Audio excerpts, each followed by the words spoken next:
Okay, welcome to another edition of the OXBC podcast and videocast. I'm here with Priya Guliani, who is Head of Operations at the Government Blockchain Association. How are you doing, Priya? Very well, thank you. How are you coping? I'm very well. How are you coping with the lockdown situation? Obviously, I'm not coping so well.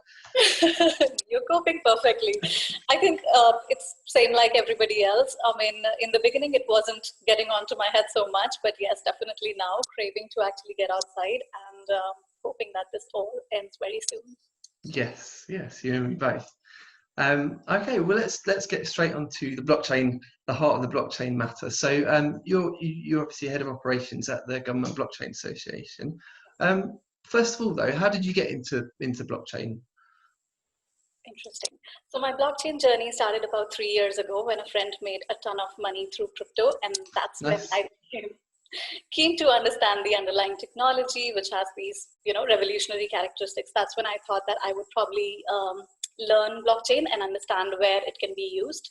So I enrolled for the blockchain strategy program at Oxford University at that time. And did you follow your friend's example and delve into some cryptocurrencies as well? A little bit, yes, but I wouldn't say that I have been able to make that ton of money as he made. Funny that, because I've had the same experience. Your friend must have been got in at the right time, right? Oh yes, yeah. I mean, that's what it matters, right? First, plus, I don't consider myself that lucky. I have never got easy money anytime. Yeah, same. So from those beginnings to doing the course, how did you end up working at the Government Blockchain Association? Because I was looking at the website and it looks like a huge organisation. Sure. So by background, I'm a computer science engineer, and I have over 10 plus years of IT consulting experience working with multiple teams and multiple domains like finance, supply chain, manufacturing, etc. And I'm passionate about inclusion, sustainability, and climate impact. So I focus on projects in the same vein. Basically, my involvement with blockchain again happened because when I started to learn about blockchain, then I was doing myself a lot of research, and then I came across Gerard Dash, who's the founder of Government Blockchain Association, and we do a lot of voluntary work for it. So that's how the association started, and I was involved with the Government Blockchain Association for about a year and a half, but I've joined as head of operations this year. Cool. So tell me a bit about GBA. What is it? What do you guys do? Sure. So GBA is a non-lobbying, non-profit organization focusing to promote blockchain technology by empowering individuals and organizations to connect, communicate, collaborate to solve public sector challenges. So basically what we do is we bring together governments around the world, facilitating efficient and rational adoption of blockchain technology for powerful and meaningful innovations. We have about 120 chapters worldwide and about 15,000 plus members. Wow. And so I read somewhere that I think you guys let government workers in for free. Is that right? Yes. So GBA is a membership organization, but it's free for all public servants. So up until last year, we had this concept of city chapters, but now we are moving ahead and piloting a new concept, which is national chapters. So UK is the first to actually become a national chapter, and basically some Dubai, India, Romania, and a few others to follow. The UK is the first. That's interesting. Okay. So from doing a few of these podcasts now with quite a few OXBC members from different parts of the globe, we've kind of noticed that depending on where you are, depending on the government, the attitudes to blockchain and how smoothly adoption is happening varies a lot globally.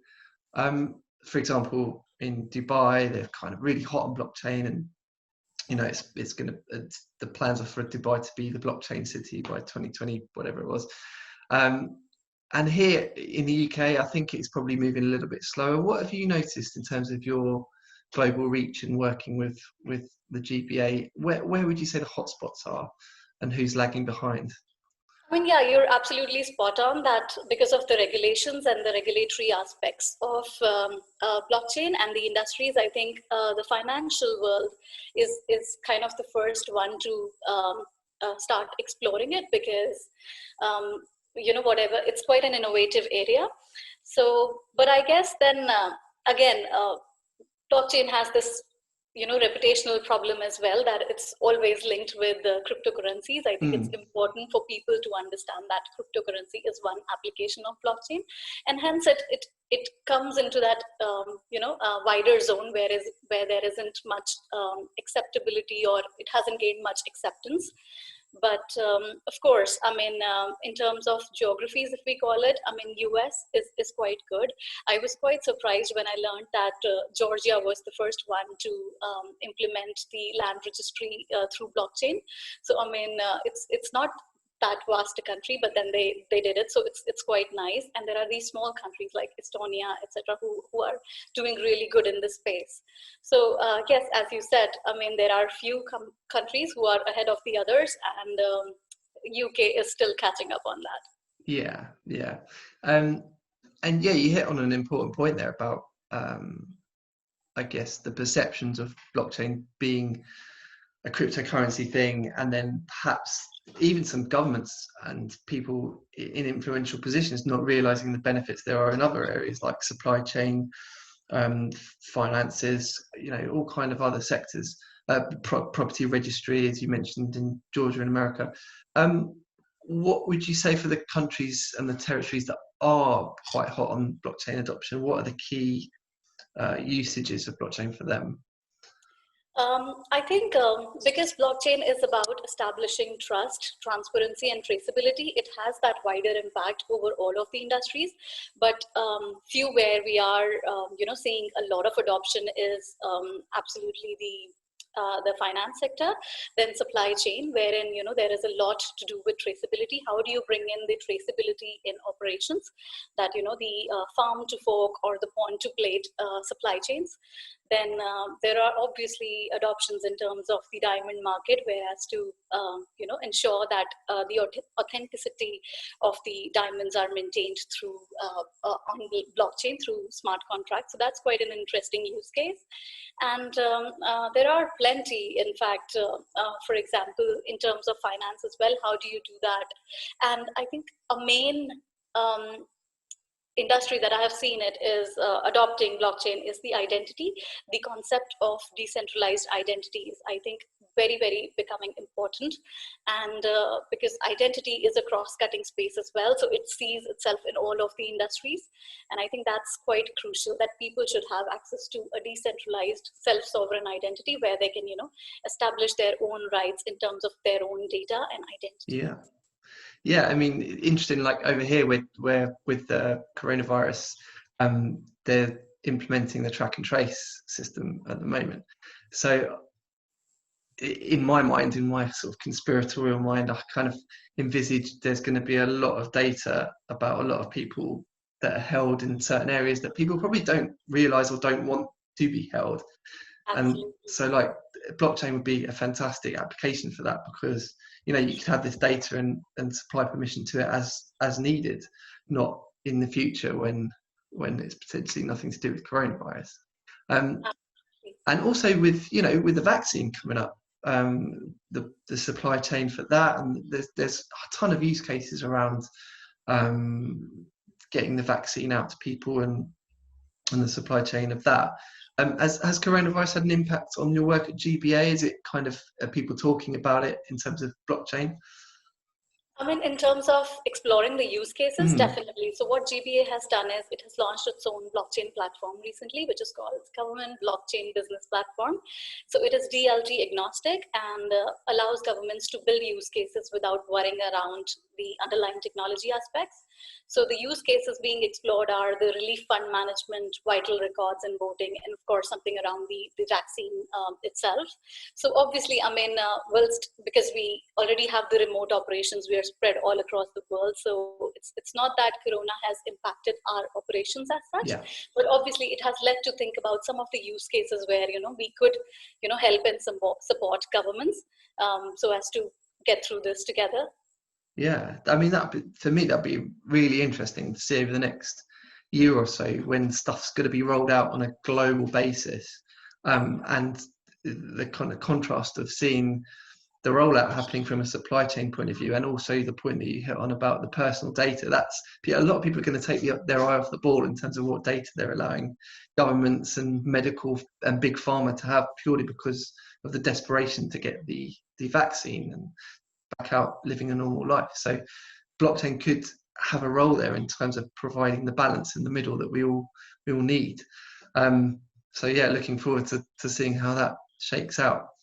Absolutely. I think the demand is also changing, because people earlier on did not think so much, I think, about their data. Even now, I think people aren't aware that, if somebody isn't charging you for something, they are actually making money out of your data. So I think that awareness is now coming. Awareness about sustainability of products is now coming, that, I just don't want to know that, what I'm eating, what the calorie count, etc., but also the journey of the product, right? That how it originated, where it's sourced from, and things like that. So consumers are getting more and more, how do you call it? Curious, and conscious buying is definitely coming into play, and that's where the blockchain plays a revolutionary role, I think. Have you noticed any difference in terms of the food traceability in the States? Because the regulations on food is quite different over there to what it is over here. True. The standards are a bit lower, aren't they? Yeah. So I think that's what is there. When I talk about with my stakeholders as well in terms of sustainability, so I always say that Europe US and Europe are quite aware about sustainability. But if we go back to India or Asian countries, where it's like sustainability is still a buzzword for farmers and alike, because it's like whatever is cheapest, you tend to go for that service, and it's like, as long as it doesn't kill me, it's probably all right. But then yes, that awareness is now becoming more and more inculcated into the practices, the operations. So I think it's a new time altogether, and obviously it's about two things. The changes are either driven by the governments, or they're driven by the actual conscious buyers, right? So now that awareness is happening from both ends. So yes, all good times ahead. So what challenges have you, like, just in general terms across the board, what do you see as being the main challenges to getting blockchain adopted? So I think the massive one that I said is about the reputational challenges around cryptocurrency. People need to understand that Bitcoin, other cryptocurrencies, and blockchain are what are the differences between these, and that would probably help eliminate some of the implications that are associated with the usage. But then, of course, there is another thing that blockchain isn't considered to be like strong holding technology, probably because it's quite new and people are still exploring the use cases around it. So there are questions around how much stable it is, how much scalability aspects are there. Plus there are so many technicalities involved, right? About proof of stake, proof of concept, etc., which if you're planning to implement blockchain, then you have to think of so many concepts. So I think that's where organizations like ourselves, OXBC, help eliminate that questions, that the underlying questions, and probably people can just focus on the beautiful aspects of technology and not worry about the intricacies. Yeah, I mean, do you think there's a bit of inertia as well from the current market incumbents, where blockchain is maybe stepping on their patch a bit? So with Ethereum building sort of decentralized finance, and what we're seeing with the DAI, and people being able to take out loans, is that encroaching on the banks? And then maybe there's a bit of inertia from the banks in terms of blockchain adoption. Is that having an impact? Sure, yes, I think absolutely. I think we saw this more 2 years, 3 years ago, because the financial sector actually saw this as a threat saw this technology as a threat to their own, the traditional operations, because the concept of end-to-end traceability, the openness of the transactions, and wasn't there.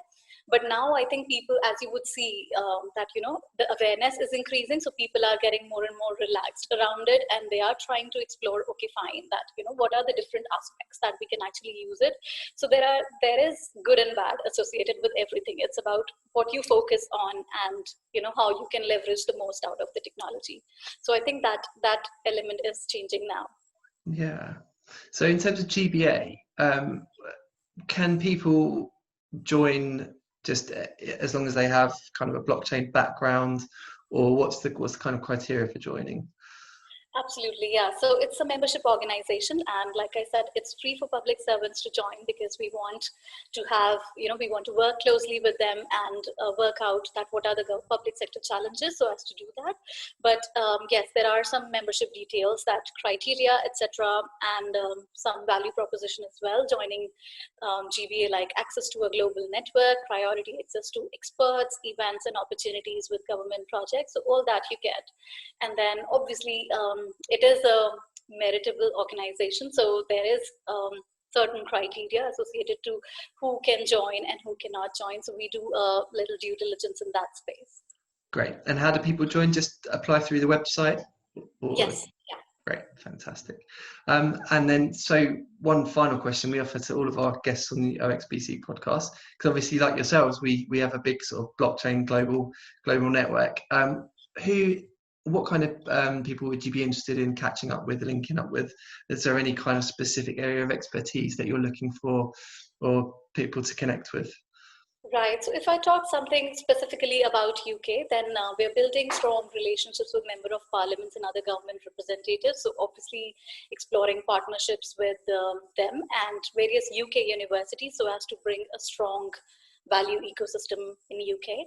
And then obviously, I mean, from university perspective, we look for interns, and so as to help us around with the projects within the ecosystem. The other thing I think that I would see that we would be very interested in some collaboration with the OXBC community itself and other universities in the virtual events, meetups, hackathons that we usually have and planned.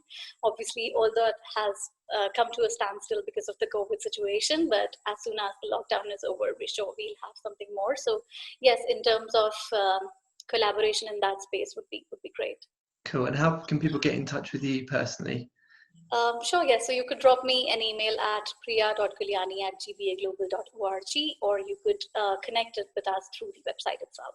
Fantastic. All right. Well, thank you very much, Priya. Thanks for giving us your time this morning. It was great to speak to you, and I found it completely educational. I'm sure other people did too. All the best for the rest of lockdown, I guess. Thank you, Carl. Lovely speaking to you too. Take care. Thanks a lot, Priya. Bye-bye.